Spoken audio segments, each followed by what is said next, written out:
Hello students, welcome back to your science class.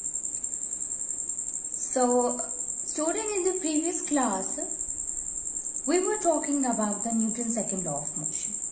What is Newton's second law of motion?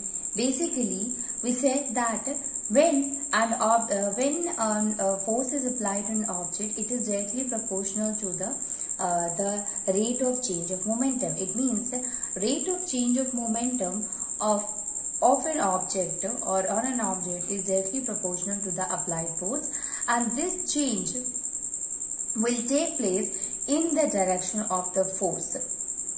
So basically this is the Newton's second law of motion. In the Newton's second law of motion, we have seen here that the rate of change of momentum means what, student?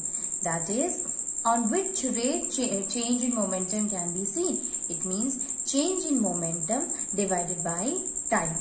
That is what? That is the rate of change of momentum. So F is directly proportional to change in momentum upon time. We have seen that change in momentum is what? Final momentum minus initial momentum is the change in momentum, right? So final momentum, if suppose a object is moving with the initial momentum mu, and after applying a force on it at a time interval of a t, it changes its momentum to mv. The velocity gets changed and it will become mv. So what will be the rate of change of momentum? So that will be equals to mv minus mu upon t. That is the rate of change of momentum, and it is directly proportional to F. Now when we take a common m, it will become mv minus u upon t. As we know that from the first equation of motion, that is v minus u upon t is what? It helps us in finding the acceleration. So m into a will be the answer. So F is directly proportional to mass into acceleration. Okay. So v minus u upon t is what? That is acceleration. So now F is directly proportional to mass into acceleration. Putting the when we remove the proportionality, then it will become F is equals to k m into a. K is what? That is a proportionality constant. So F will be equals to m into a if we will take the value of the proportionality constant is equals to 1. Now if we want to find the SI unit, so SI unit of force is Newton. And in order to find the value of a 1 Newton, so 1 Newton will be equals to the when 1 gram of when force is applied on an object of mass 1 kg, and it shows a velocity of a 1 meter per second square. That will be what? This is how we can find the 1 Newton. That will be equals to 1 Newton. Okay, so we have understood here that what is Newton's second law of motion and how force is related, how a relationship is there between force and acceleration.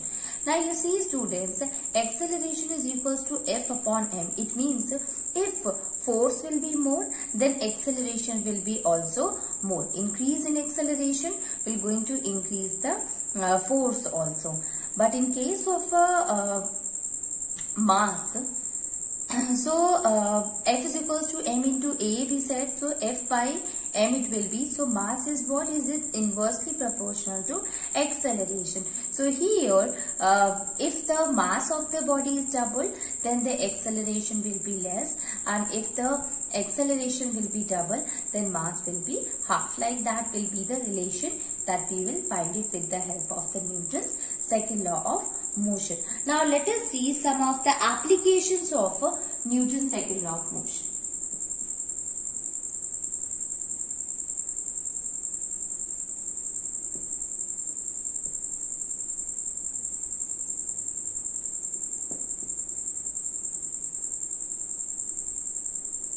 Applications of Newton's second law.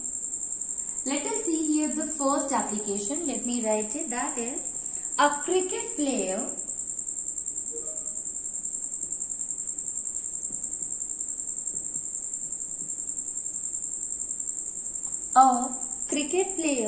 lowers his hand while catching. Lowers his hand while catching the ball.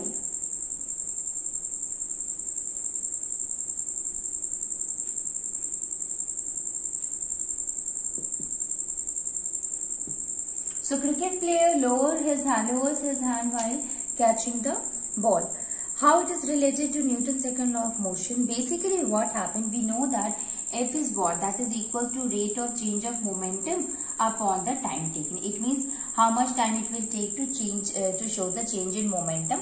So basically what happened, when the player, when a fast moving ball is coming towards the fielder, then the player, he lowers his hand in order to catch it.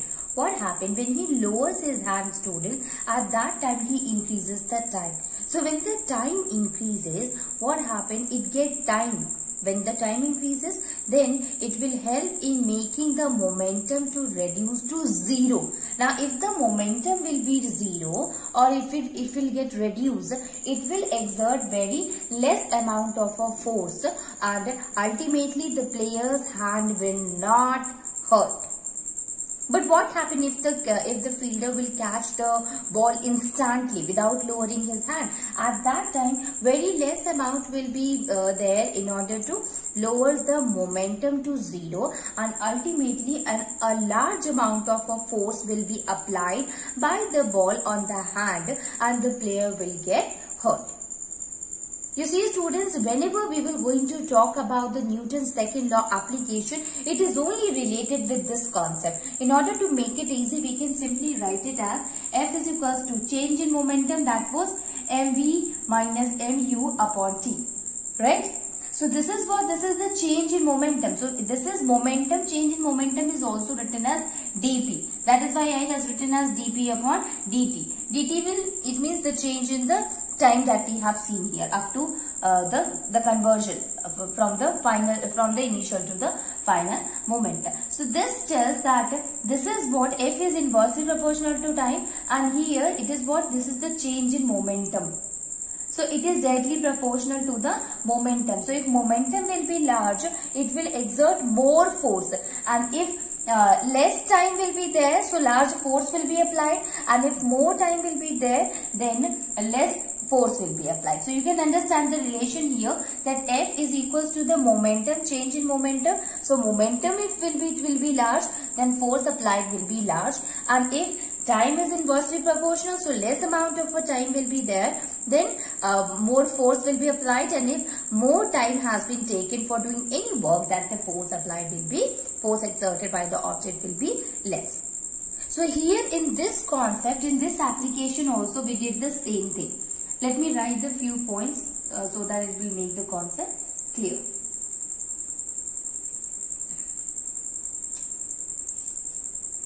So here, what happened?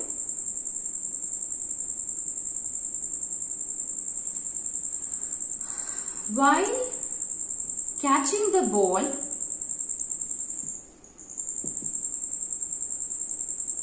the player lowers his hand in order to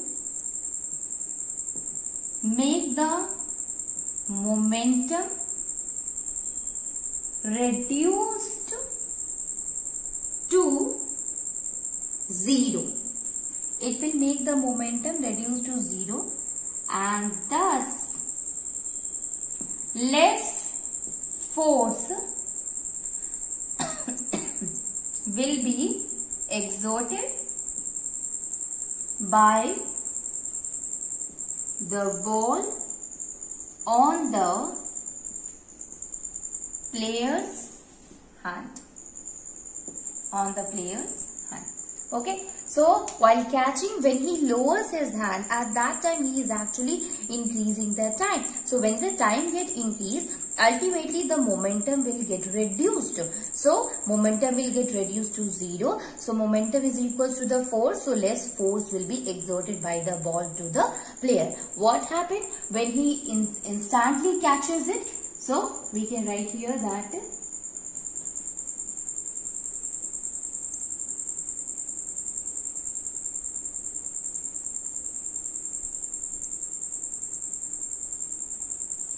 If the player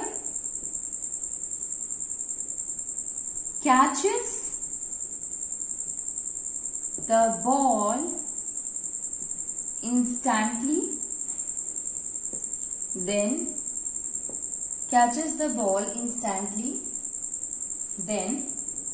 less time will be there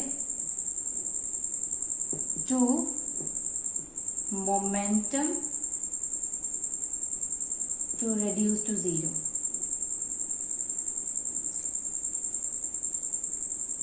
Thus, large force will be exerted on the player by the ball. So, if he catches the ball instantly, at that time, large force will be applied by the ball on the hand, and the player will get hurt. Second kind of a thing is, the same student, you have seen the athletes.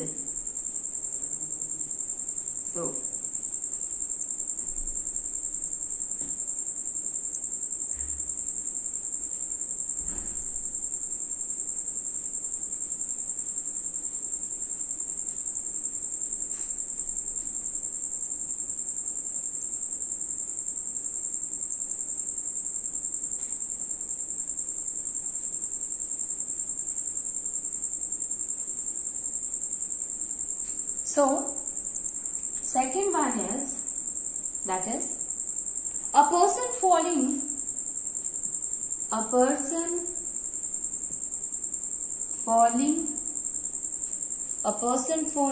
on a cemented floor,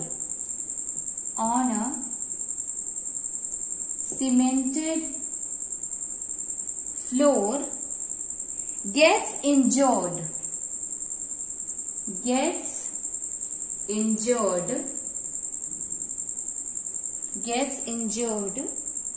but a person falling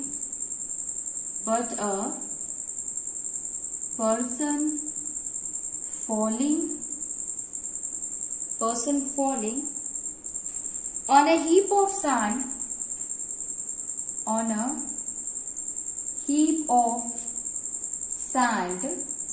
is not injured.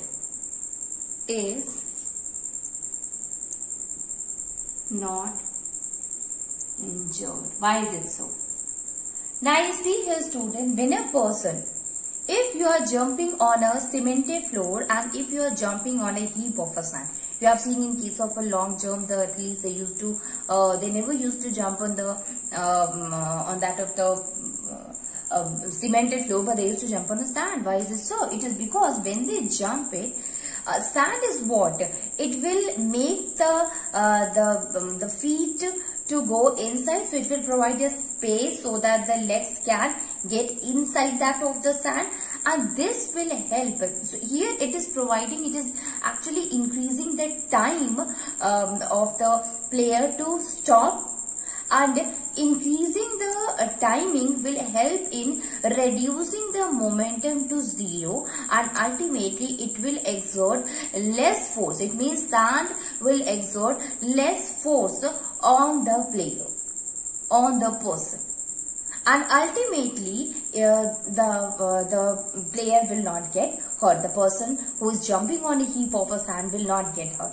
But if we are falling, if anybody is jumping on a cemented floor, there is no time, or we can say very less amount of a time will be there in order to reduce the momentum to 0. And thus large force will be exerted by the floor on the person's body, and the person will get hurt. Understood? So this is how we can say that how the person will get affected or get injured when fall on a cemented floor, not on a heap of sand. So sand will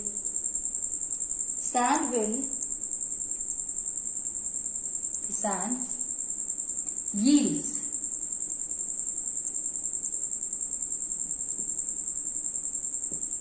under the weight of a person.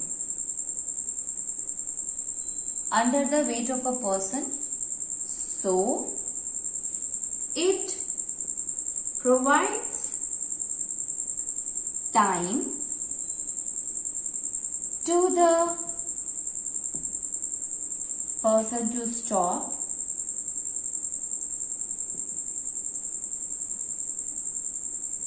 and reduces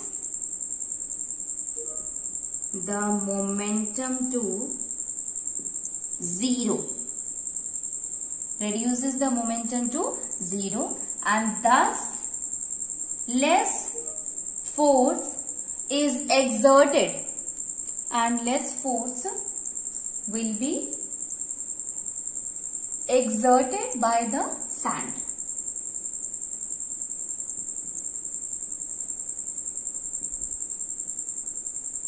Okay. On the other hand, if we talk about the cemented floor, so the person will stop abruptly. It means stop instantly.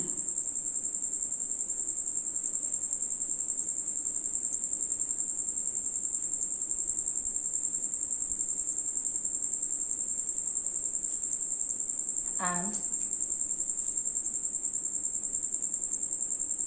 if the person falling on cemented floor, then he stops abruptly and less time will be there to momentum to reduce to 0 and thus large force is exerted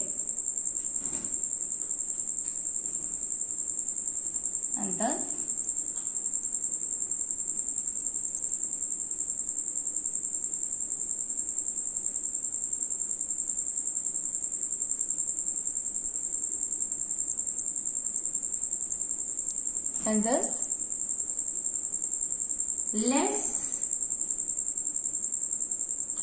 thus a large force is exerted. Thus a large force is exerted by the floor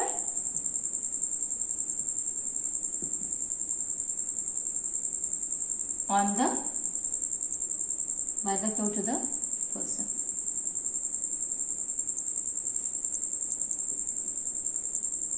So this is what? This is another application of the Newton's second law of motion, where less amount of time will be required for the momentum to reduce to 0 and ultimately large force will be exerted by the object or by the floor on the person.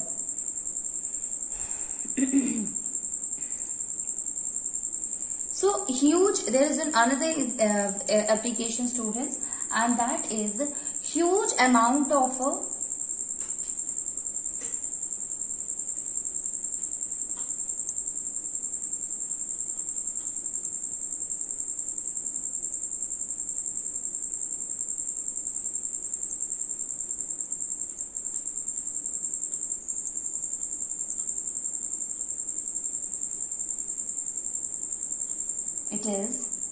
that is huge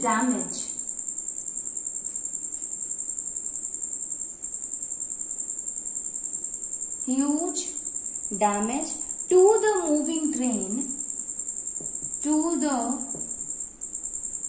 moving train takes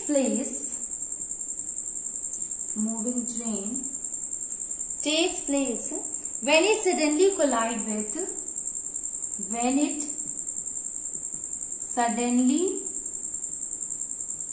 collides with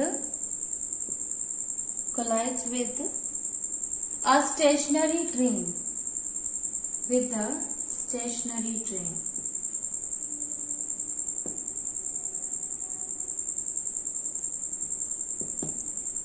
Okay, huge damage to the moving train take place when it suddenly collides with a stationary train. So if a train is stopped, it is at rest, and a moving train, it is coming very fast, when it will collide, so a huge damage will be there. Reason is, students, because the momentum to get reduced, that moving train, it will take very less amount of a time, and ultimately the momentum will not get reduced in a short interval of a time, and large force will be applied, and thus huge damage will occur. So this is what, these are some of the application of the Newton's second law of motion, student. Now there are a lot more, although that is, suppose when we hit our hand on the wall or on the sponge of a car, absolutely we will going to face more, we will get more hurt when we hit or when we punch on the wall rather than on the sponge of the car. Again, the same reason, student, because when you hit on a sponge of a car or a sponge only, so what happened then, it will allow, it yields the hand, and ultimately it increases the time, so that the momentum reduces to zero, and ultimately less force is exerted. But on a wall, it abruptly and finally produces a large amount of force because of momentum, large momentum. Okay, karate player, he used to break piles of a brick or a ice slab very easily.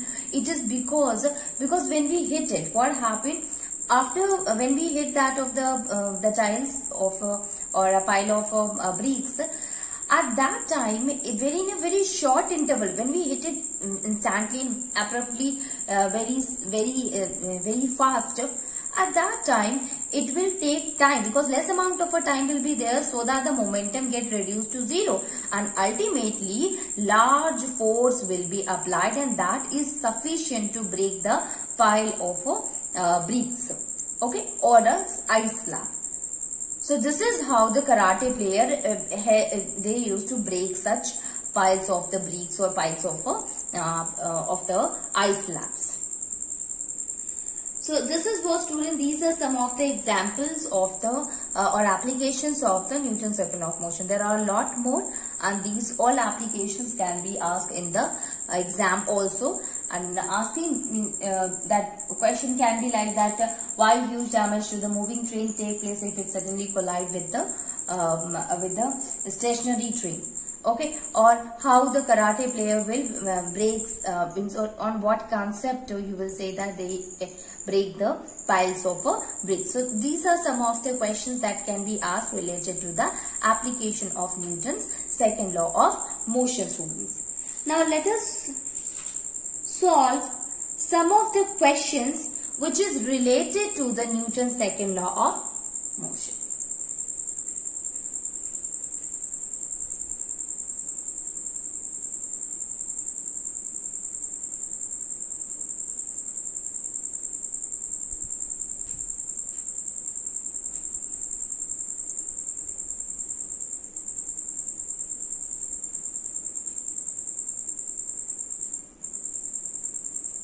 So, question is that a man pushes a box.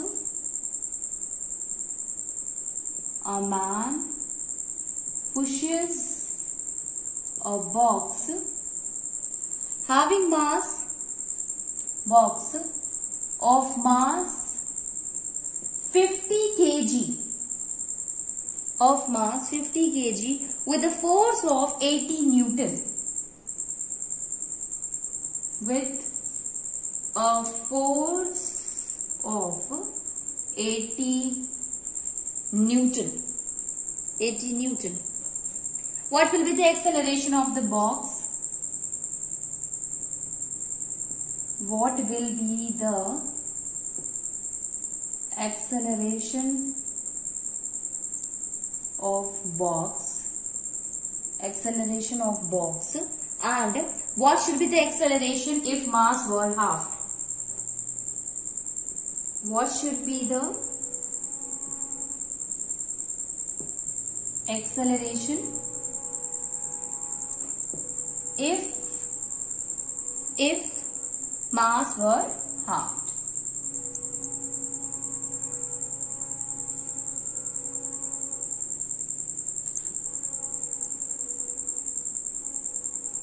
Okay, so man pushes a box of a mass 50 kg with a force of 80 Newton. So let us see here, we have to find the acceleration and we have to find the acceleration if the mass were half. So let us find the acceleration, student, and before that we should see that what are the things which is given in this question. So given is man pushes a box of mass 50 kg. So mass is given, that is in 50 kg. Then it pushes the box of mass 50 kg with the force of 80 Newton. So force is given, that is 80 Newton. What will be the acceleration? We have to find the acceleration. So according to Newton's second law of motion,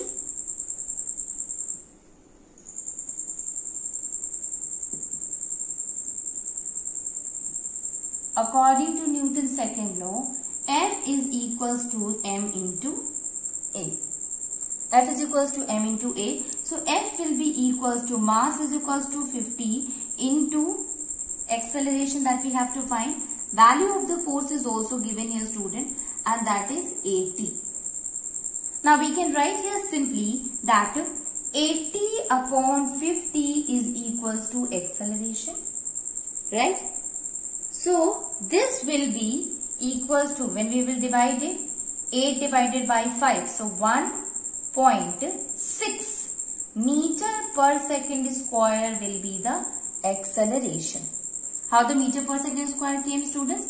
Because it is Newton, it is in Newton, and Newton is also what? That is kg meter per second square. That is Newton.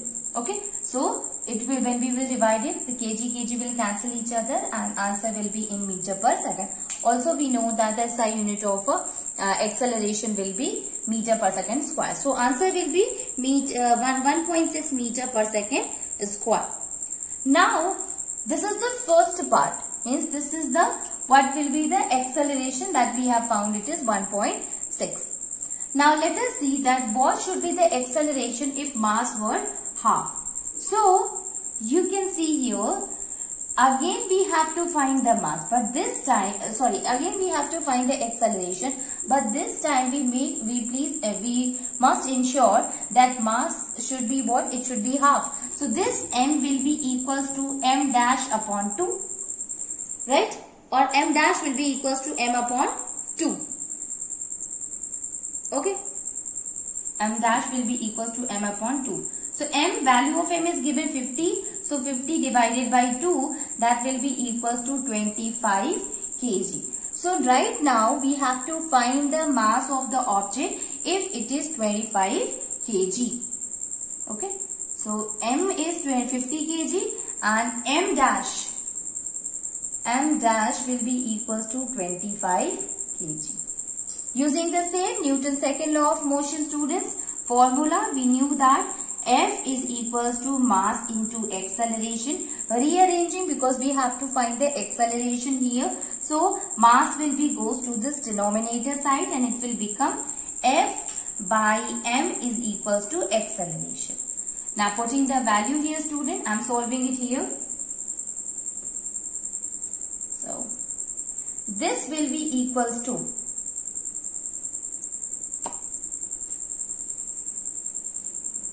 acceleration is equals to F by m. So now this will be equals to F is given, that is 80 divided by this time we will take mass, that is 25. Okay, we have to divide it by 25 kg and the answer that we will get, it is in Newton, this will be at kg. So answer that we will get, it will be 3.2 meter per second square. So now the acceleration A dash, we will take it as 3.2 meter per second square. So when we had taken the first acceleration, we had denoted it by A, but right now it will be A dash.